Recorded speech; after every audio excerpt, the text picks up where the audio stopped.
기다림의 끝은 기적이 되고 라고 하는 제목으로 오늘 느헤미야 설교 시리즈 두 번째 여러분들과 함께 말씀을 좀 나누려고 합니다. 여러분, 우리가 지난 시간에 함께 느헤미야 설교 시리즈 처음을 시작하면서 사명이라고 하는 부분을 가지고 여러분들과 함께 말씀을 나누었습니다. 기억하시죠? 사명, 그 거룩한 부담감. 사명이라고 하는 것은 내가 살아가고 있는 내 삶의 목적 가운데에 내가 원하고 추구하고 내가 바라고 이루기 위해서 내 온 전심을 다 쏟아 얻어내는 것, 그것이 우리 인생의 사명이 아니지요. 하나님께서 여러분 한 사람 한 사람을 이 땅에 두 발 딛고 살아가게 하실 때에 그 자그마한 삶의 현장에서 나의 영광이 아니라 하나님의 영광을 드러낼 수 있는 그 일이 바로 우리에게 주어진 하나님의 사명입니다. 그것이 목사, 선교사, 어떤 신학적 교육을 받은 특별한 소명을 가지고 있는 사람들에게만 주어진 것이 아니라 오늘도 남편으로, 아내로, 또 자녀로, 또한 직장에서의 일터에서 살아가는 그 삶의 순간순간 여러분들을 통해서 하나님이 드러나기를 원하시는 바로 그 일을 여러분들로 하여금 하기를 원하시는 것이 하나님이 우리들에게 주신 사명이다라는 것입니다. 여러분, 이 사명을 깨닫고 사명을 위해서 살아가는 사람은 현실에 안주할 수 없습니다. 그 사명을 이루기 위해 진정한 변화를 꿈꾸고 그 변화를 이루어내기 위해 오늘 나에게 주어진 나의 편안함과 익숙함을 불편의 자리로 과감하게 내어 던지는 인생의 결단을 하는 사람들이 바로 사명을 갖고 살아가는 사람들이죠. 여러분 어떠십니까? 지난주 말씀을 들으면서 그래, 나도 이번 한 주간 사명을 좀 가진 사명자로 살아가야 되겠다라고 마음을 먹고 교회 문을 나서는 순간부터라도 어찌 그 마음을 가지고 살아가는 것이 쉽습니까? 어렵습니까? 내가 내 영광 드러내면서 사는 것이 아니라 하나님 영광 위해서 이번 한 주간 살겠다라고 하는 그 마음을 하나님께 드렸음에도 불구하고 사명자로 지난 한 주간 살아오시면서 여러분의 인생의 길목길목마다 예상하지 못했던 굉장한 많은 장애와 방해 요소들이 여러분들의 삶을 가로막았던 것들이 많이 있었을 것입니다. 여러분 어떻게 생각하십니까? 그래도 내가 하나님의 영광을 위해서 사명을 가지고 살아간다고 한다면 그래도 하나님께서 뒤에서 예상하지 못했던 장애물과 방해 요소들을 어느 정도 좀 처리를 해 주셔야 되는 것 아니겠느냐라는 이야기입니다. 내가 예전에는 사명을 모르고 살았다면 이제는 사명자로서 살아갔으니 하나님 이전보다는 훨씬 더 이 사명의 길이 쉬운 대로 철어주면 열려 있어야 되는 것 아니겠습니까? 라고 하는 이 넋두리를 우리는 주님 앞에 충분히 놓을 수 있을지 모르겠습니다. 여기서 우리가 한 가지 깨닫고자 하는 것은 아무리 사명자의 인생을 가지고 주의 영광을 위해 우리의 인생을 드리며 살아간다 할지라도 그 사명을 품고 살아가는 자의 인생 여정에는 예상하지 못한 큰 어려움과 장애 요소가 반드시 우리를 기다리고 있다는 겁니다. 여러분 솔직히 말씀드려서 사명을 모르고 살아갔을 때보다 오히려 사명을 깨닫고 살아가는 그 삶에 더 많은 장애와 더 많은 방해 요소들이 여러분들의 뒷옷깃을 붙잡고 앞으로 나아가지 못하게 만드는 것들이 더 많다라는 것을 우리는 때로 느끼기도 합니다.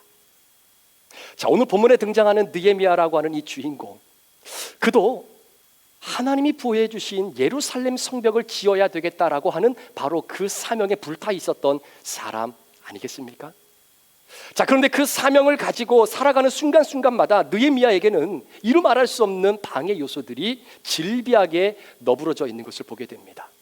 여러분, 느헤미야는 이 사명을 예전부터 갖고 있었던 사람이 아니지요. 하나님으로부터 예루살렘에 대한 소식을 듣고 불타오르는 그 열망을 가지고 하나님 이 사명을 이룰 수 있는 하나님의 백성이 되겠다라고 하는 그 믿음을 가지고 살아가지만 예상하지 못했던 엄청난 산과 같은 방해 요소가 그의 앞길을 가로막고 있습니다. 질문 하나 드려볼까요? 여러분, 느헤미야가 자신에게 주어진 하나님의 사명을 감당하는 데 있어서 가장 큰 장애 요소는 무엇이었을까요? 그리고 느헤미야는 그 장애 요소를 어떻게 극복하기에 하나님이 주신 이 아름다운 사명을 이루어나가는 첫 관문의 포문을 성공적으로 열어낼 수 있었는지 그 신앙과 성경의 원리를 오늘 주신 말씀을 통해서 여러분과 함께 나누고 사명자로 이번 주를 출발하는 여러분들의 인생 가운데도 이 원리가 그대로 적용되어져 하나님의 사명이 아름다운 열매로 이 땅에 남겨지는 은혜가 있기를 주의 이름으로 축복합니다. 아멘이 나와야 되겠죠. 아멘. 자, 다시 한번 질문을 드립니다. 여러분들은 느헤미야에게 있어서 그의 사명을 이루는데 가장 큰 장애가 무엇이라고 생각하십니까? 무엇이라고 생각하십니까? 입을 딱 다물고 계시는데 빨리 목사님이 말하세요. 뭐 이런 눈치로 저를 쳐다보고 있는데요. 보세요. 느헤미야에게 있어서 가장 큰 장애는 다른 무엇이 아니라 바로 아닥사스다 왕입니다. 왜 아닥사스다 왕이 그의 사명을 이루는 일에 있어서 가장 큰 장애로 자리 잡았던 이유가 무엇일까요? 자, 이 질문에 대한 해답을 우리가 조금 찾아보기 위해서는 이스라엘 백성들의 역사적인 한 스팟을 우리가 조금 들여다볼 필요가 있습니다. BC 456년경에 2차 포로 기한이 에스라를 통해서 이루어지게 됐지요. 그 에스라가 이스라엘 백성들과 유대 땅에 돌아오고 난 이후에 그가 했던 세 가지 중요한 사역이 있습니다.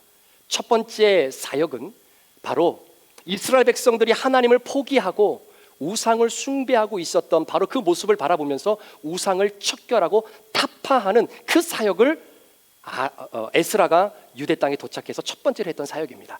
두 번째 사역은 무너진 성전을 보수하고 회파되어진 성벽을 조금씩 지어가는 두 번째 사역을 감당하게 되죠.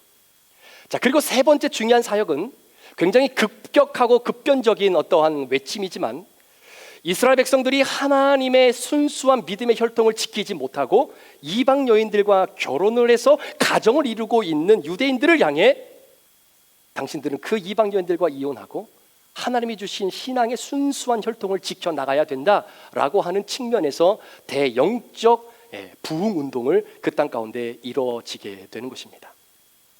자, 그러한 영적 부흥이 한 번은 싹 훑고 지나간 후에 점점 회파되어져 있었던 성벽이 조금씩 올라가기 시작하고 있는 것이죠. 자, 성벽이 올라가고 있는 이 모습을 바라볼 때에 가장 두려움과 불편함을 느꼈던 사람들이 있습니다.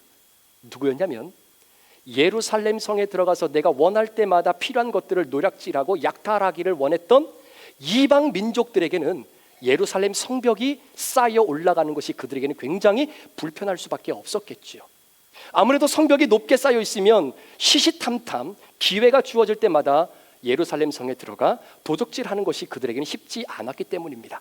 그래서 여러분, 이 이방 사람들은요, 어떻게 해서든지 이 성벽이 중단되어지고 지연되게끔 방해 공작을 펼치게 됩니다. 하루는 이런 이방 민족의 리더자들이 1차 포로 귀환을 이끌었던 바로 이 스룹바벨과 예수아라고 하는 리더자에게 찾아가서 이렇게 이야기합니다. 이보시오, 당신들 가만히 보니까 지금 성전을 보수하고 성벽을 이렇게 재건하고 있는데 우리가 당신을 좀 돕겠습니다. 우리가 함께 이 일을 좀 도맡아 하면서 당신들이 알고 당신들이 믿고 있는 그 하나님을 우리도 좀 알아갔으면 좋겠습니다 라고 이야기하죠. 여러분, 겉으로 볼 때는 굉장히 그럴듯한 이야기 아닙니까? 그러나 그 내막은 성벽 재건을 지연시키고 중단시키기 위한 의도가 그 안에 들어가 있는 겁니다. 그 이야기를 들었던 스룹바벨과 예수아가 뭐라고 반응을 하냐면 이렇게 이야기합니다. 당신들의 말은 너무나 고맙지만 사실은 우리 힘과 우리의 능력으로 이 일들을 감당하기를 원합니다. 그러니까 당신들의 도움은 우리에게 별로 필요하지 않습니다. 말만이라도 고맙습니다 라고 그들의 제안을 이뤄내 완전히 재단하게 되는 것이죠. 자, 자신들의 제안이 받아들여지지 않자 이방 민족들의 리더자들은 더욱더 마음이 급해지기 시작합니다. 왜냐하면 점점 성벽이 올라가게 되니까요. 그때에 이 사람들이 다시 한 가지 방법을 동원해서 방해 공작을 펼치게 되는데 그것이 뭐냐면 당시 세계를 제패하고 있었던 페르시아의 아닥사스다 왕으로부터 파견을 받아서 유대 땅을 통치하고 있었던 르훔이라고 하는 총독이 있습니다. 그 르훔이라고 하는 총독을 뇌물로 매수를 해서 아닥사스다 왕에게 조서를 좀 하나 써서 보내달라고 부탁을 하게 됐죠. 그래서 그 르훔은 결국 그 마음을 가지고 조서를 써서 아닥사스 왕에게 보내게 되는데 문제는 조서의 내용이 문제였습니다. 혹시 그 조서의 내용이 어떤 내용인지 아십니까? 조금 길기는 하지만 여러분, 에스라 4장 6절부터 10절까지 그 조서의 내용이 어떻게 기록되어 있는지 한번 스크린을 통해 보십시오. 그 밖에 백성 곧 존귀한 오스나빨이 사마리아 성과 유브라데강 건너편 다른 땅에 옮겨둔 자들과 함께 고발한다 하였더라. 아닥사스다 왕에게 올린 그 글의 초본은 조서입니다. 이러하니 강 건너편에 있는 신하들은 왕에게 아뢰나이다. 당신에게서 우리에게로 올라온 유다 사람들이 예루살렘에 이르러 이 패역하고 악한 성읍을 건축하는데 이미 그 기초를 수축하고 성곽을 건축하오니 이제 왕은 아시옵소서. 만일 이 성읍을 건축하고 그 성곽을 완공하면 저 무리가 다시는 조공과 관세와 통행세를 바치지 아니하리니 결국 왕들에게 손해가 되리이다. 우리가 이제 왕궁의 소금을 먹음으로 왕이 수치당함을 참아보지 못하여 사람을 보내어 왕에게 아뢰오니 왕은 조상들의 사기를 살펴보시면, 자, 여기서 말하는 사기는 이스라엘 백성들의 역사를 이야기합니다. 그 역사 사기에서 이 성읍은 패역한 성읍이라 예로부터 그 중에서 항상 반역하는 일을 행하여 왕들과 각 도의 손해가 된 것을 보시고 아실지라 이 성읍이 무너짐도 이 때문이다. 이제 감히 왕에게 아뢰오니 이 성읍이 중건되어 성곽이 준공되면 이로 말미암아 왕의 강 건너편 영지가 그 토지가 없어지리라 하였더라 라고 르흠 총독이 거짓된 조서를 써서 아닥사스다 왕에게 보낸 겁니다. 자, 아닥사스다 왕은 이 르흠 총독이 보낸 조서를 읽는 순간 어떤 마음을 갖게 되었을까요? 어쭈 이것들 봐라, 고레스 왕 칙령을 통해서 너희들의 본국으로 보내준 이 배려의 마음을 잊어버린 채 너희들이 함께 모여서 성을 구축하고 힘을 모아서 나에게 반기를 든 준비를 하고 있다고? 이런 괘씸한 놈들, 완전히 괘씸죄에 걸린 것 아니겠습니까? 그래서 르흠 총독이 썼던 조서를 읽는 그 즉시 결국 아닥사스다 왕은 예루살렘의 성벽과 성전의 보수를 중단시킵니다. 그 중단된 기간이 무려 14년이라는 시간 동안 성벽 재건이 이루어지지 않게 되는 것이죠. 자, 그렇게 14년이라고 하는 시간이 흐른 뒤 어느 날 느헤미야가 하나니라고 하는 사람으로부터 예루살렘에 대한 소식을 듣게 됩니다. 그 소식을 듣는 순간 마음속에 이루 말할 수 없는 그 열정과 성벽 재건에 대한 강렬한 그 소망이 불타오르고 있는 바로 그 상황 속에서 오늘 본문의 배경에 보니까 느헤미야가 아닥사스다 왕에게 나아가고 있는 그 장면이 오늘 우리가 읽은 본문의 배경이다라는 것이죠. 여러분 한번 생각해 보십시오. 14년 전에 왕이 그 성벽을 재건하고 보수하는 것들을 완전히 스탑시켰던 사건입니다. 물론 내용 자체가 일이 너무나 많으니까 우리 이거 다음에 합시다 라고 하는 차원에서 성벽이 증강되는 것을 제한하고 스탑시켰던 내용이 아니라 이 괘씸한 놈들이라고 하는 불편한 심기를 가지고 이 부분에 대해서 다시는 나에게 묻지 마 라고 하는 성향을 가지고 이 사업을 중단시켰던 왕이 아닥사스다 왕입니다. 자, 그런데 그렇게 괘씸죄에 걸려 있었던 이스라엘 백성들의 상황을 알고 있었던 아닥사스다 왕에게 느헤미야가 동일한 안건을 가지고 왕이 결정한 내용을 뒤범벅하기 위하여 다시 아닥사스다 왕에게 가지고 나아가고 있는 이 상황을 여러분들이 염두하시고 오늘 본문을 보셔야 된다는 겁니다. 그러니 아닥사스다 왕은 그 불편한 심기를 바꾸지 않는 이상은 이 사역이 다시 재도전되어지고 시작될 수 없는 것이죠. 아니나 다를까, 여러분 페르시아 땅에서 유대 땅까지는 약 1600km가 떨어진 기나긴 거리가 있습니다. 이 먼 거리를 느헤미야와 그 유대 백성들이 함께 걸어감에 있어서 가장 중요한 것은 그들의 안전과 신변을 보호해 주는 차원입니다. 군사가 함께 대동해 주어야 되는 것이죠. 따라서 이들의 안전을 지켜주기 위해 군사를 제공해 줄 수 있는 키를 누가 갖고 있습니까? 두 번째로, 여러분 유대 백성이 본국으로 돌아가는 과정 속에 물론 페르시아가 전체를 제패하고 있었지만 각각의 지역들은 페르시아에서 파견되어진 총독들이 그 자치구역을 관할하고 있었습니다. 따라서 느헤미야와 유대 백성들이 그 자치구역을 통과하기 위해서는 소위 말해서 통행증이 있어야 그 총독이 관리하고 있는 땅을 통과할 수 있다는 것이죠. 자, 그 땅을 통과할 수 있도록 소위 비자와 사증을 발급해 줄 수 있는 권한을 가지고 있는 사람이 누굽니까? 자, 또 한 가지, 여러분, 예루살렘의 성벽을 재건한다는 것이 무슨 모래성 쌓는 것처럼 그렇게 쉽게 되어지는 일은 아니지 않습니까? 굉장히 많은 인력이 동원되어야 되고, 또 목재와 자재, 모래, 돌, 엄청난 많은 이러한 자재들이 조달이 되어야만 이것이 가능한 프로젝트 아니겠습니까? 이 모든 것들을 조달해 줄 수 있는 가장 유일한 키를 가지고 있는 사람이 누굽니까? 그 사람이죠. 그 사람.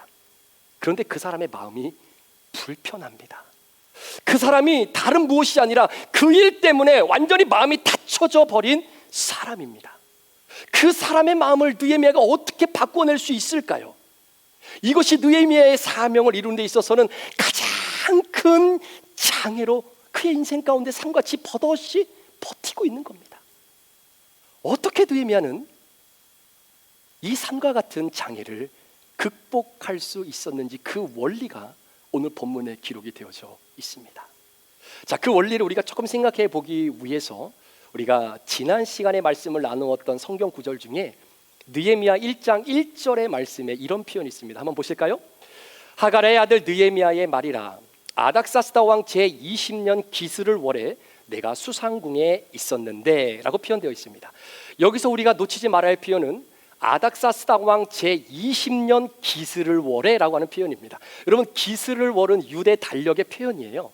오늘의 태양력 시스템으로 바꾸어서 얘기하면 11월 말에서 12월 초가 바로 기스를월입니다. 기스를월. 자, 그 기스를월에 하나니라는 사람으로부터 예루살렘의 소식을 듣게 되죠. 자, 그리고 이어지는 느헤미야 2장 1절 말씀에 보면 이런 표현이 나옵니다. 아닥사스다 왕 제20년 니산월에 왕 앞에 포도주가 있기로 내가 그 포도주를 왕에게 드렸는데 이전에는 내가 왕 앞에서 수심이 없었더니. 자, 어떤 표현이 나오냐면 아닥사스다 왕 제20년 니산월에라고 표현이 나옵니다. 여러분, 니산월이라고 하는 것은 일본의 닛산 자동차가 발명되어졌던 달을 의미하는 니산월이 아닙니다. 니산월은 유대 달력의 한 이름인데 오늘 태양력으로 바꾸면 그 니산월은 3월과 4월을 얘기하는 거예요. 자, 그러니까 느헤미야 1장 1절과 2장 1절 사이에는 시간적 차이가 무려 몇 개월이 있습니까? 답을 알려드리잖아요. 4개월의 시간적 공백이 그 안에 있는 겁니다. 그러니까 느헤미야는 기스를월에 하난이라고 하는 사람으로부터 유대의 상황을 들었고, 그 상황 속에서 자신에게 주신 하나님의 사명을 온전히 이루기 위해 준비되어 있던 사람입니다. 그런데 그 사명을 이루는 액션을 취할 때는 언제냐면 기스를월이 아니라 4개월의 시간이 지나고 난 니산월에 오늘 아닥사스다 왕 앞으로 나아가고 있다라는 상황이에요. 자, 그럼 질문이 들죠. 왜 느헤미야는 기스를월의 이 이야기를 들었는데 그 액션을 니산월인 4개월의 차이를 두고 진행했던 이유가 무엇이었겠는가라는 겁니다. 과연 느헤미야는 이 4개월 동안 무엇을 기다리고 있었을까요? 그것은 바로 하나님의 때를 기다리고 있는 거예요. 하나님이 정하신 하나님의 때를 그는 기다리고 있는 겁니다. 4개월 동안 하나님의 때를 간절히 기도하며 느헤미야는 무엇을 했지요?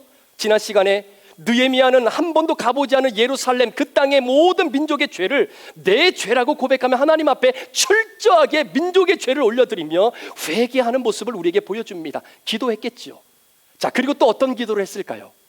이런 기도하지 않았을까요? 하나님, 지금 기스를월에 내가 내 조국에 대한 소망과 이 마음을 들었는데 하나님, 내가 언제 이 일들을 감당해야 됩니까? 언제가 하나님의 때입니까? 하나님이 정해놓으신 때는 도대체 언제입니까? 그 때를 나에게 좀 말씀해 주십시오 라고 하나님의 때를 묻는 기도가 우리 가운데, 또한 느헤미야 가운데 있지 않았겠느냐라는 거예요.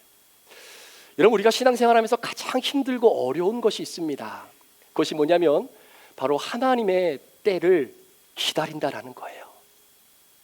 그런데 하나님의 때가 언제이다라는 것을 분명히 알면 오래 걸려도 기다릴 수 있습니다. 그런데 하나님의 때가 언제인지 모른다라는 거예요. 그래서 사람들은 하나님의 때가 언제인지 모르지만 내가 정한 그 때가 하나님의 때라고 인식을 하고 그때의 하나님의 방법이 아닌 내가 원하는 방법대로 이루어지지 않으면 우리는 자동적으로 하나님에 대한 서운한 마음을 하나님 앞에 올려드릴 때가 얼마나 많이 있겠느냐라는 사실입니다. 사랑하는 여러분, 하나님은 어떻게 일을 하시냐면요, 하나님이 정해놓으신 때에 우리 하나님은 일하십니다. 여러분 한번 생각해 보시겠어요? 만약에 느헤미야가 기스를 원해 그 소식을 듣자마자 right away 바로 아닥사스다 왕에게 나아가서 왕이시여, 내가 지금 이렇고 이런 상황인데 이렇게 좀 해주십시오 라고 만약에 아닥사스다 왕에게 나아갔다면 오늘 우리가 알고 있는 느헤미야의 전체적인 이야기의 스토리가 이렇게 스무스하게 진행되어질 수 없을 가능성이 더 많지 않을까요? 아마 하나님의 계획을 느헤미야는 망쳐버리게 되는 때도 아마 있었을 것입니다. 우리가 사역할 때도 마찬가지입니다. 하나님의 때가 임하지 않았음에도 불구하고 내가 그 때를 정해놓고 그 때에 맞춰서 일하면 굉장히 어렵습니다. 그러나 하나님이 열어주시는 그 길을 믿음으로 걸어가며 감당하는 사역은 너무나 행복하고 즐거운 나날의 연속이다라고 볼 수 있겠지요. 느헤미야는 4개월 동안 철저하게 하나님의 때를 기다립니다. 그리고 하나님의 때가 언제인지를 여쭈어 봅니다. 자, 그렇게 기도하고 4개월을 지나는 동안 질문 하나 드려봅니다. 하나님은 뭐하고 계셨을까요? 내가 하나님이 아닌데 어떻게 알겠습니까? 하나님은 뭐하고 계셨을까요? 하나님도 느헤미야의 마음속에 품고 있었던 그 사명이 스무스하게 이루어질 수 있도록 우리 하나님도 물밑 작업을 하고 계셨습니다. 어떤 물밑 작업을 하고 계셨냐면요, 바로 철저하게 부정적이고 다시는 일을 진행하지 못하도록 이미 마음이 성벽 재건에 대해서 굳어져 있었던 아닥사스다 왕의 마음을 조금씩 주무르면서 그의 마음을 녹이고 계셨어요. 4개월 동안. 그렇지 않고서는 느헤미야가 나아갔을 때의 아닥사스다 왕의 입에서 여러분 이러한 고백이 나올 수가 없습니다. 어떤 고백일까요? 자, 느헤미야 2장 5절과 6절 말씀을 한번 보십시오. 5절입니다. 왕에게 아뢰되 왕이 만일 좋게 여기시고 종이 왕의 목전에서 은혜를 얻어 싸우면 나를 유다 땅 나의 조상들의 묘실이 있는 성읍에 보내어 그 성을 건축하게 하옵소서 하였는데 6절 잘 보세요. 그때에 왕후도 왕 곁에 앉아 있었더라. 왕이 내게 이르시되 내가 몇 날에 다녀올 길이며 어느 때에 돌아오겠느냐 하고, 잘 보세요, 왕이 나를 보내기를 좋게 여기시기로 내가 기한을 정하고, 왕이 나를 보내시는 것을 좋아하는다라고 하는 이 표현 자체가 여러분 아닥사스다 왕의 입에서 나올 수가 없다라는 겁니다. 그런데 어떻게 아닥사스다 왕에서 이런 표현이 나왔을까요? 4개월 동안 우리 하나님은 이 강팍하게 굳어 있었던 아닥사스다 왕의 마음을 녹이고 계셨다라는 것을 보게 되는 겁니다. 하나님의 때가 임하게 되었기 때문입니다. 사랑하는 성도 여러분, 여러분 꼭 기억하셔야 됩니다. 하나님의 일하심은 반드시 하나님의 때가 되었을 때 드러납니다. 그럼 목사님, 하나님의 때가 임할 때까지 우리는 뭐를 해야 됩니까? 느헤미야가 우리에게 무엇을 보여주었습니까? 하나님 앞에 기도하는 거예요. 하늘에서 이루어진 뜻이 내가 오늘도 두 발을 딛고 살아가는 이 삶의 현장에서도 하나님 동일하게 이루어지기를 원합니다 라고 하나님 앞에 간절하게 기도하는 거지요. 그런데 여러분, 그 기다림이 1년이 될 수도 있고 5년이 될 수도 있고 10년이 될 수도 있고 50년이 될 수도 있다라고 하는 사실을 우리는 기억하면서도 놓치지 말아야 할 우리의 신앙의 중요한 고백이 있습니다. 그 고백은 하나님의 때가 언제인지는 모르지만 하나님은 반드시 정해놓으신 그 때가 있을 것이고, 그때에 하나님이 일하시는 모든 하나님의 일하심은 우리가 생각하는 것보다 훨씬 더 아름답고 선하고 완벽하다라는 것을 우리는 절대로 포기해서는 안 된다는 사실입니다. 이 믿음이 있는 자들에게 하나님의 놀라운 은혜가 임하게 되는 것이죠. 여러분, 성경에 나와 있는 하나님의 일하심은 바로 이 원리를 통해서 이야기하고 있는 것을 보게 됩니다. 여러분, 제가 몇 가지 예를 들어볼 텐데 한번 잘 들어보세요. 여러분, 사도행전에 말씀해 보면 사도 베드로가 성령이 충만하여서 하나님 나라의 복음을 증거합니다. 그때 복음을 들었던 유대인들의 반응이 어떻던가요? 어찌할꼬 형제들아, 당신들의 말씀을 들으니 어찌할꼬 내가 예수를 죽인 자이구나 라는 것을 깨닫고 회개하며 주님 앞에 돌아오지요. 하루는 3,000명, 어떤 날은 5,000명씩 돌아오게 됩니다. 하나도 안 놀라시지만 굉장한 폭발적인 하나님의 역사가 있었던 시간이었습니다. 자, 그런데 여러분, 이 유대인들이 50일 전만 하더라도 어떤 사람이었습니까? 강도 바라바를 도와주고 예수를 십자가에 못 박으라고 목에 핏줄을 세우며 외쳤던 자들 아닌가요? 그들이 50일이 지나고 나서 어떻게 이렇게 다르게 반응할 수 있겠느냐라는 이야기입니다. 사도 베드로가 전해준 메시지가 50일 전과 50일 후가 뭐 달랐습니까? 같은 메시지입니다. 아니면 동일한 메시지였지만 여러분 딜리버리 스킬이 좀 달라서 잘 받아들인 걸까요? 아니죠. 50일 전에는 전해 들었던 복음이 나에게는 상관이 없다라고 느껴졌지만 50일이 지나고 난 후에는 그 말씀이 다른 누구의 말씀이 아니라 내 말씀이다라고 하는 믿음의 고백이 나오게 된 겁니다. 왜 그럴까요? 그것은 하나님의 때가 되었기 때문입니다. 어떤 하나님의 때일까요? 구약 성경에 보면 하나님이 요엘 선지자에게 이런 약속을 하십니다. 내가 마지막 날 나의 영을 내가 너희에게 부어주겠다, 성령을 부어주겠다라고 하지요. 그 성령이 임하게 되면 자녀들은 꿈을 꿀 것이요 아비들은 환상을 보고 이런 놀라운 하나님 나라의 비전의 역사가 이 땅 가운데 임하게 될 것이다라고 구약의 요엘 선지자에게 말씀하셨던 그 말씀이 하나님의 때가 되어서 결국은 그 유대인들의 귀 속에 하나님의 말씀으로 들려지게 된 것입니다. 하나님의 그 때에 제가 말씀을 준비하면서 참 위로를 많이 받았어요. 하나님에게 어떤 위로를 받았냐면 말씀을 준비하면서 제 나름대로 이번 주 말씀에 이분은 와서 꼭 들었으면 좋겠다라고 하는 제 마음에 기다림이 있습니다. 이분은 좀 와서 들었으면 좋겠다. 그런데 예배에 딱 오면 그분이 안 보여요. 그런 마음이 좀 이렇게 디프레스 같은 게 옵니다. 그분 오셔야 되는데. 그런데 이 말씀을 준비하면서 그런 생각이 들었어요. 혹시 그분이 못 와서 오늘 말씀을 못 들으면 하나님, 오늘이 하나님의 때가 아니라 그럼 다음 주가 그분에게 하나님의 때입니까? 그렇게 믿고 말씀을 준비하겠습니다. 근데 그 다음 주에도 왔는데 그분이 안 보이세요. 하나님 아직 그분의 때가 아닙니까? 그분이 하나님의 때가 언제인지 하나님 언제입니까?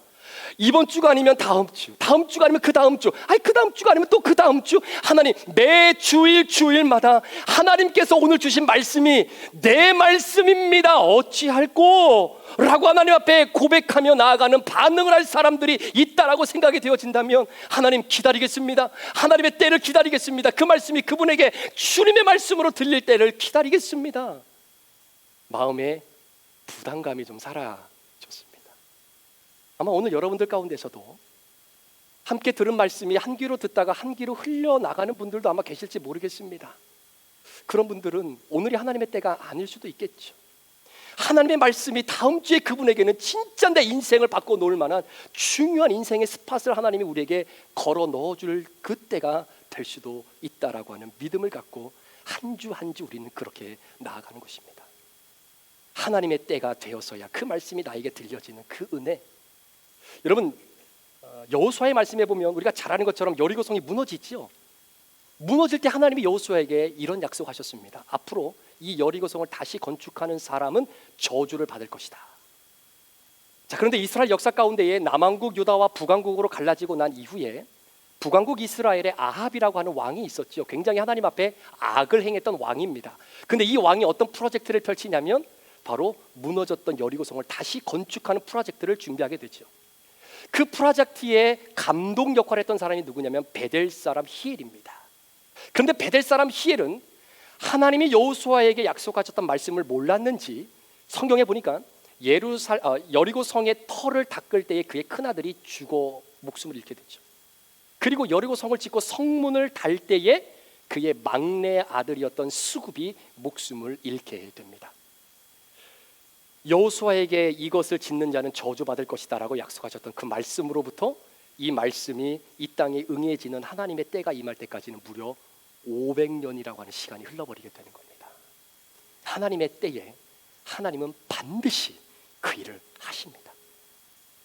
여러분 우리가 좋아하는 다윗은 어떻습니까? 여러분 사무엘상 16장에 보면 사무엘 선지자가 다윗에게 이렇게 기름을 부어주지요. 왜 기름을 붓습니까? 목동이라 제대로 못 씻어서 냄새 좀 나지 말라고 이렇게 붓는 건가요? 하나님의 왕으로 인정하는 퍼포먼스입니다. 하나님이 다윗을 보고 이는 왕이다. 그래서 사무엘 선지자가 기름을 붓습니다. 왕이에요? 자, 그러면 여러분들이 하나님이라면 그 사울이 정세를 제대로 돌아보지도 않고 국민들은 힘들어하고 있는 그 예루살렘의 땅에 정말 하나님이 번뜩 들어 사용하는 다윗이 왕으로 세워서 나라를 통치하면 되는 것 아니겠습니까? 그런데 하나님이 왕으로 인정하는 그 기름 부음의 퍼포먼스가 있고 난 이후에 하나님은 right away 그 즉시 다윗을 이스라엘의 왕으로 세우지 않고 무려 13년이라고 하는 시간 동안 그를 준비시키는 기간을 하나님은 갖게 됩니다. 그 기간 동안 여러분, 다윗의 인생이 어떻습니까? 정말 파란만장한 인생을 살지 않나요?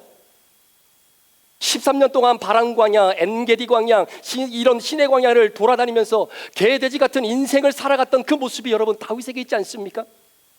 아니, 기름을 부어서 왕을 세우려면 그 즉시 왕을 세워서 하나님의 일들을 감당하면 되지, 못하러 하나님은 이 10년, 13년이라고 하는 시간을 벌어놓게 한 이유가 무엇이었겠는가라는 거죠. 기름을 부을 그때는 하나님의 때가 아니었던 거예요. 13년의 시간이 흐르면서 하나님은 다윗을 만들어내고 깎아낼 걸 깎아내고 하나님의 마음에 합한 자다라고 하는 평가로 함께 유다 지파뿐만 아니라 전 지파의 통합된 왕으로 만들어내기 위해 하나님은 13년의 시간을 기다리며 하나님은 준비시켜 결국 하나님의 때가 되었을 때 다윗은 이스라엘의 제2대 왕으로 등극하게 되는 것을 보게 됩니다. 하나님은 반드시 하나님의 때에 일하십니다. 여러분, 요한복음 7장에 보면요, 예수님과 예수님의 동생들이 뭐 이런 이야기 저런 이야기를 하는 장면이 나오는데, 그 내용의 주제가 뭐냐면, 예수님 이제 곧 초막절이 우리에게 찾아올 텐데 우리 예루살렘에 올라가서 초막절 절기를 지키며 예배를 드리면 어떻겠습니까? 함께 올라가시죠. 그랬더니 예수님이 뭐라고 말씀하시냐면, 초막절에 올라갈 때가 아직은 안 되었다라고 말씀하십니다. 그러면서 그 동생들에게 뭐라고 얘기하냐면, 사람들이 초막절 절기를 지키며 하나님을 만나고 교제할 수는 있겠지만 우리의 만왕의 왕이 되신 예수 그리스도께서는 온 인류를 구원하기 위해 하나님 아버지의 때에 달려 돌아가실 그 십자가를 질 때가 아니었다라는 거죠. 여러분, 그때 분위기 어떤 분위기였냐면요, 예수님이 공생의 기간 동안에 병자도 고치고 많은 사역을 감당하셨습니다. 그때 안식일에 손 마른 자도 고쳐주시고 여러 가지 기적을 행하셨죠. 그 모습을 보고 있었던 종교적 기득권을 갖고 있었던 사람들에게는 굉장히 눈에 거슬리는 행동이었습니다. 그냥 예수님이 좀 조용히 가셨으면 좋은데 가면서도 이런 얘기까지 하세요. 내가 안식일의 주인이다. 여러분, 유대인들에게 안식일의 주인은 하나님이시죠. 그런데 예수님이 내가 안식일의 주인이다라는 것은 내가 곧 하나님이다라는 이야기 아닙니까? 이게 신성 모독죄와 연결이 되어서 어떻게 하면 저 예수를 잡아 죽일까 고민하더라라고 하는 표현이 나온 겁니다. 만약에 예수님께서 예수님의 동생들과 함께 결국은 예루살렘 초막절을 지키러 올라가시면 10중 8구 예수님은 예수님은 잡혀 돌아가실 수밖에 없는 상황. 그 상황 속에 예수님은 하나님의 때를 기다리는 겁니다. 하나님의 때. 그래서 예수님은 하나님이 나에게 그 길을 걸어가라고 말씀하신 그 때를 기다리며 기도하고 계시죠. 하나님은 하나님이 정해놓으신 때에 일하신다는 겁니다. 그럼 마지막으로 사도행전 9장의 말씀에 보면 우리가 잘 아는 사도 바울, 그때는 사울이었죠. 사울이 다메섹 도상에서 부활하신 예수님을 만납니다. 그리고 그의 인생이 180도 바뀌어지지요. 그때 하나님은 얼마나 급했는지 그의 인생에 직접 찾아오셔서 급격하게 그의 삶을 바꿔놓으시면서 어떠한 사명을 주시냐면, 내가 앞으로 이 사람을 이방의 선교의 도구로 삼겠다라고 말씀하십니다. 여러분들이 하나님이시라면 그 즉시 여러분 사울을 들어서 전 세계로 보내서 주의 복음을 증거하게끔 해야 되는 것 아니겠습니까? 자, 그런데 자신의 변화를 경험하고 그리고 바나바라고 하는 사람이 사울을 데리고 유대 지도자들에게 소개해 주죠. 이 사람 옛날 그 사람 아닙니다. 그런데 유대 사람들은 이 사람 안 된다는 거예요, 아직. 왜냐하면 너무나 혈기등등하게 믿는 자들을 잡아 죽였던 이력이 있던 사람이었기 때문입니다. 그때 바나바는 그 사울을 데리고 어디로 가냐면 그의 고향이었던 다소로 내려가죠. 자, 그리고 사도행전 9장이 끝나고 사도행전 11장으로 넘어오게 되면서 어떤 사건이 벌어지게 됩니까? 이방 사람들이 있는 지역에 세워진 최초의 교회, 바로 안디옥 교회. 그 안디옥 교회 안에서 놀라운 성령의 역사가 이루어지게 되는 겁니다. 자, 그 상황을 통해서 예루살렘 교회에서 이 안디옥 교회의 선교사와 목회자를 파송하게 되는데 누구를 보내게 되냐면 바나바라고 하는 사람을 보내게 되죠. 그런데 그 바나바가 혼자 가지 않고 그때야 비로소 다소에 데려다 주었던 사울이라고 하는 사람을 데리고 안디옥 교회로 가게 됩니다. 그리고 성경에 보니까 2년 동안 이 두 사람이 얼마나 열심을 다해 복음을 전하고 하나님의 나라를 소개했는지 성경에 보니까 그때서야 비로소 믿지 않는 자들이 안디옥 교회 성도들을 보고 저 사람들은 그리스도인이구나, 그리스도의 도를 따르는 크리스티아노이들이구나 라고 하는 별명을 붙여주게 되었다라고 성경은 이야기하죠. 여러분, 하나님은 왜 사울이라고 하는 사람, 한 사람이라도 죽기 전에 복음 듣고 하나님의 자녀가 되는 것이 하나님의 뜻일 터인데, 왜 하나님은 무려 10년이라고 하는 시간 동안 이 사울이라고 하는 사람을 다소에 내버려 두고 10년이라는 시간을 끊임없이 하나님이 기다려 오셨던 이유는 무엇일까요? 하나님의 때가 아직 아니었기 때문에. 그러나 하나님의 때가 되었을 때 하나님은 그 사울을 통해 놀라운 세계 복음화의 역사를 드러낸 것을 우리는 보게 되는 것입니다. 여러분, 하나님의 일하심은요, 전적으로 하나님의 정하신 때에 이루어진다라고 하는 이 사실을 우리는 절대로 잊어서는 안 되는 것입니다. 사랑하는 여러분, 힘들지만, 답답하지만, 안 될 것 같지만 조금만 인내하며 한번 기다려 보십시오. 저도 잘 알고 있습니다. 우리 성도님들 가운데에 믿지 않는 남편, 아내의 자녀들을 주 앞으로 인도하기 위해 1년, 5년, 10년, 아니 얼마나 오래 기도했는지 그 횟수조차도 잊어버리고 하나님 앞에 간절하게 기도하는 우리 성도들이 있다는 것 저도 잘 알고 있습니다. 그런데 여러분, 포기하지 마십시오. 반드시 하나님은 우리의 기도를 들으시고 하나님이 정해놓으신 그때에 하나님은 우리에게 가장 아름다운 것들을 응답해 주실 것입니다. 말씀을 정리합니다. 여러분, 사명을 이루는 데 있어서 가장 어려운 장애와 요소가 우리에게는 늘 있습니다. 그런데 그 사명자에게 주어진 장애와 방해는 그저 세상 사람들이 인생을 살아가면서 마치 베드로 사도의 고백처럼 내가 가는 길에 예수라고 하는 그 돌이 나를 걸려 넘어지게 만드는 그런 스캔들과 같은 역할을 감당하는 그 돌이 아니죠. 사명을 품는 저와 여러분들에게 우리에게 주시는 이 장애와 방해는 우리로 하여금 걸려 넘어지게 만들기 위한 것이 아니라 그것을 딛고 다시 일어나 주님 주신 사명을 향해 기도하며 하나님의 때를 바라보라고 주시는 디딤돌이 되는 줄 믿으시기를 주의 이름으로 축원합니다. 그 믿음을 가지고 이번 한 주간 다시 사명자로 나아갑니다. 오늘 주신 하나님의 떡과 잔, 주의 살과 피를 대하면서 이미 우리는 하나님의 성전으로 지어져 가는 사람들이고 하나님께 신령한 제사를 드릴 수 있는 거룩한 제사장으로 부름받은 이 사명을 가지고 우리가 또 세상으로 나아갈 것입니다. 교회가 되어진 여러분들께서 그 사명을 감당하는 데 있어 이런 저런 방해와 장애 요소가 있겠지만 오늘 말씀을 잘 기억하면서 하나님의 때를 바라보며 주님의 일하심을 손꼽아 기다릴 수 있는 저와 여러분들의 여유로운 신앙의 모습이 열매로 맺혀지기를 주의 이름으로 축복합니다. 기도하시겠습니다. 이 시간의 말씀을 잠시 기억하시면서 주님의 성찬의 자리로 나아갑니다. 이 시간 하나님, 우리의 부족함과 연약함이 하나님의 일하심을 방해하지 않기를 원합니다. 우리의 약함까지도 들어 강한 자를 부끄럽게 하시는 주님, 기다림의 끝은 기적입니다. 그 기다림의 끝은 반드시 기적입니다. 그 기적을 사모하며 오늘 하나님의 때를 기다리며 기도하는 여러분들의 기도가 식어지지 않기를 주의 이름으로 간절히 축복합니다. 말씀 기억하시면서 우리 잠시 함께 기도하며 성찬의 자리로 함께 나가겠습니다. 기도합니다.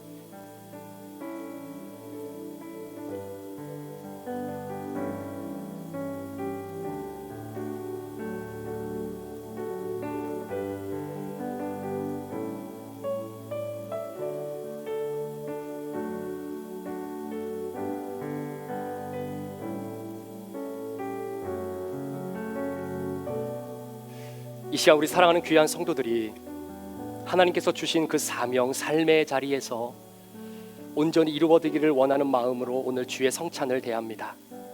주님의 살과 피가 우리 입속에 임하게 되어질 때에 하나님, 나에게 주신 그 자그마한 사명, 이번 한 주간도 조금이나마 주님께 올려드릴 수 있는 인생 되게 하시고 사단 권세의 악한 영들은 어떻게 해서든지 주님 기뻐하시는 모습으로 살아가지 못하도록 우리를 방해하고 또 우리를 저지하려고 할 때마다 영적으로 깨어져서 하나님께 더 가까이 나가기 위해 말씀과 기도로 몸부림치며 선하신 하나님을 잃어버리지 아니하는 우리 성도들이 되게 하여 주옵소서.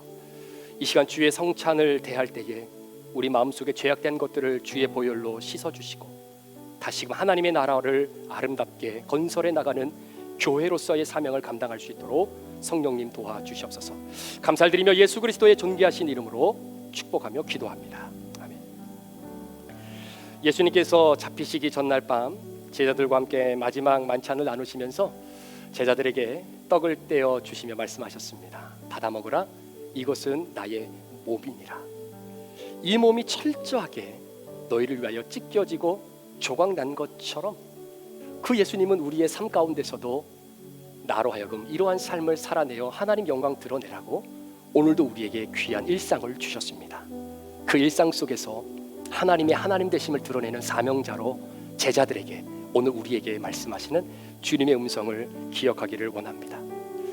또 식사 후에 우리 예수님께서 잔을 들어 제자들에게 주시면서 말씀하셨습니다. 이거를 받아 마셔라.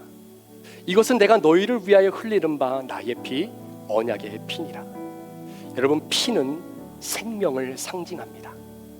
오늘 이 시간 믿음으로 이 피가 여러분의 믿음과 마음 속에 들어갈 때에 예수 그리스도의 생명이 여러분들의 마음과 심령 속에 다시 한번 회복되어지는 부활의 역사가 우리 가운데 있기를 소망합니다.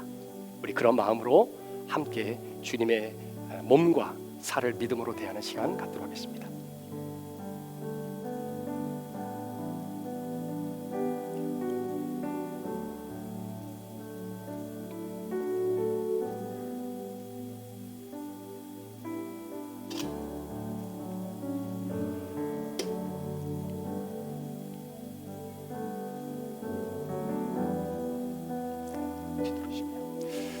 이 시간에 우리 믿음의 사랑스러운 자녀들, 우리 유스그룹 자녀들부터 함께 나와서 하나님 앞에 믿음을 고백하는 마음으로 우리 함께 주의 살과 떡을 함께 대하도록 하겠습니다.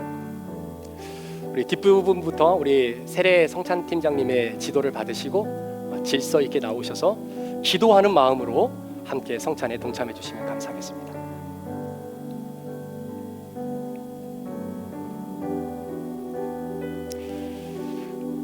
우리 예수님께서 우리 사랑하는 자녀들을 위해 찢기신 몸입니다. 우리 사랑하는 믿음의 자녀들을 위해 흘리신 예수님의 피입니다. 그 믿음을 가지고 우리가 함께 주님의 성찬에 참여하기를 원합니다.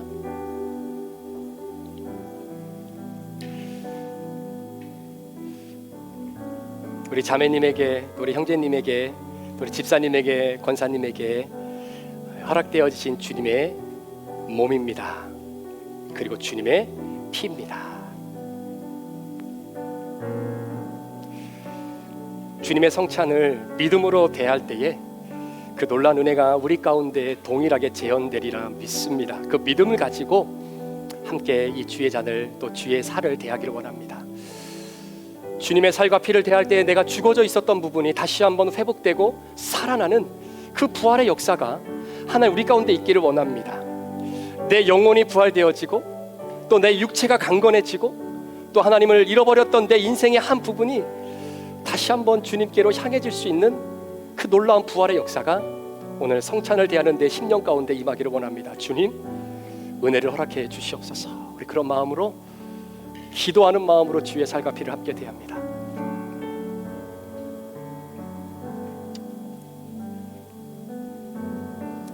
우리 권사님, 장로님, 우리 집사님, 우리 형제님을 위해 흘리신 주님의 피입니다. 주님의 몸입니다.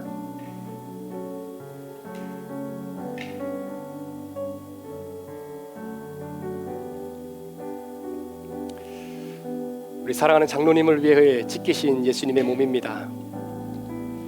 주님의 피입니다.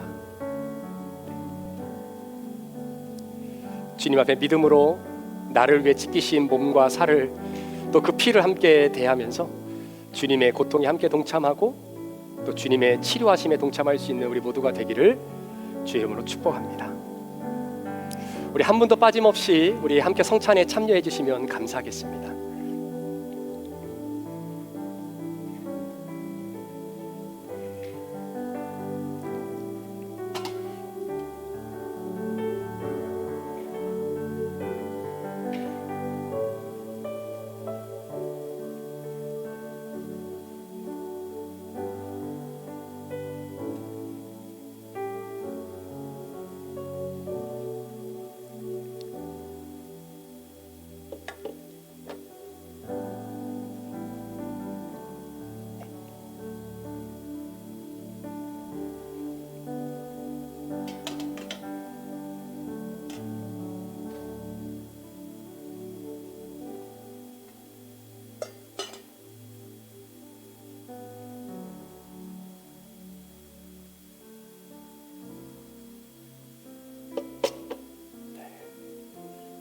전사님을 위해 지키신 주님의 몸입니다.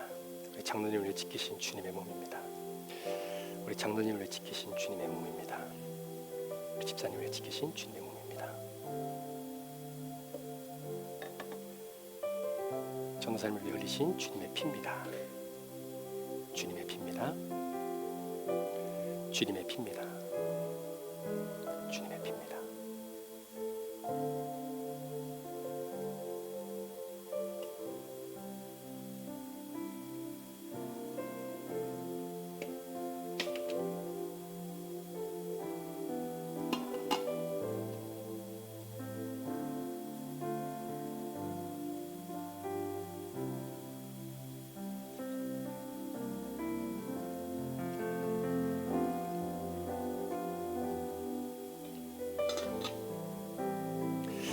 기도합니다. 하나님 아버지,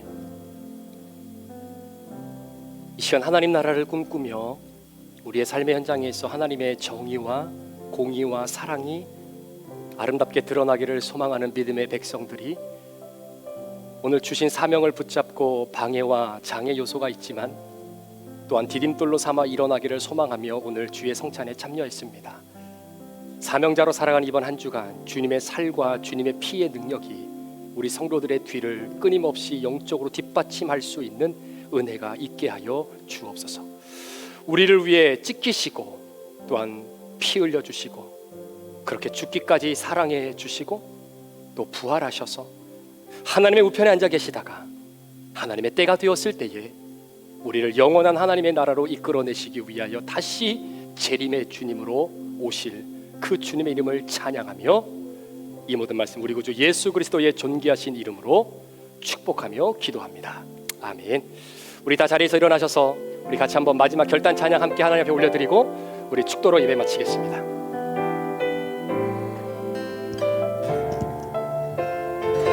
날이 저물어 갈 때에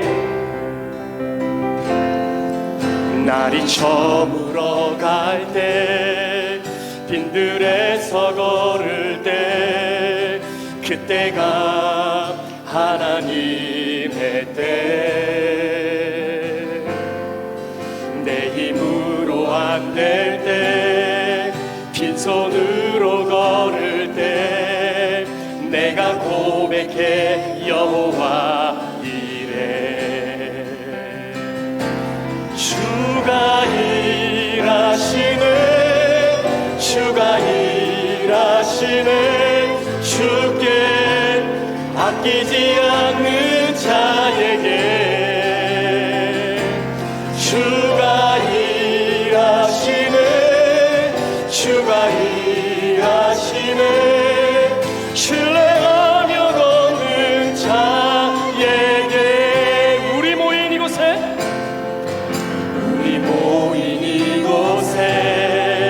주님 함께 계시네 누리네 아버지 은혜 적은 떡과 물고기 내 모든 걸 드릴 때 모두 고백해 여호와 이래 주가 일하시네 주가 일하시네 주께 아끼지 않는 자에게 주가 일하시네 주가 일하시네 신뢰하며 걷는 자의 주가 일하시네 주가 일하시네 주가 일하시네 주께 아끼지 않는 자에게 주가 일하시네 주가 일하시네 신뢰하며 걷는 자의 주가 일하시네 아멘 주가 일하시네 주께 아끼지 않는 자에게 주가 일하시네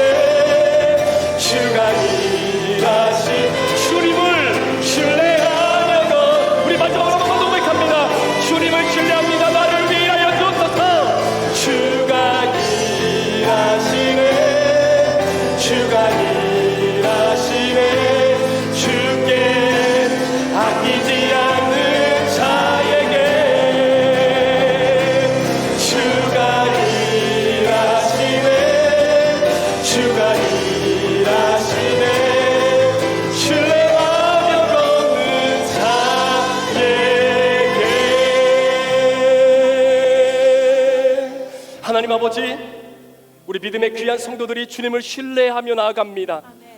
그 신뢰하는 자들에게 주가 일하시는 그 놀라운 은혜가 이번 한 주간 우리 성도들의 삶에, 가정에서, 직장에서, 우리 자녀들을 통해 온전히 드러날 수 있도록 주님 축복하여 주옵소서. 지금은 우리 구주 예수 그리스도의 귀하신 은혜와 우리 아버지 하나님의 무한하신 사랑하심과 성령님의 감화 감동 충만 교통 위로하시고 오늘도 우리 안에 내주하시는 그 놀라운 역사가 기다림의 끝은 기적입니다. 믿음의 고백을 가지고 세상으로 파송받아 나아가는 사랑하는 우리 모든 성도들 머리머리 위에, 이들의 가정과 직장과 사업터 위에, 사랑하는 우리 자녀들 머리머리 위에, 태중의 생명들 위에, 오늘 함께 예배에 참여한 우리 모든 성도들 위에 지금부터 영원토록 함께 계시기를 간절히 축원하옵나이다. 아멘. 아멘.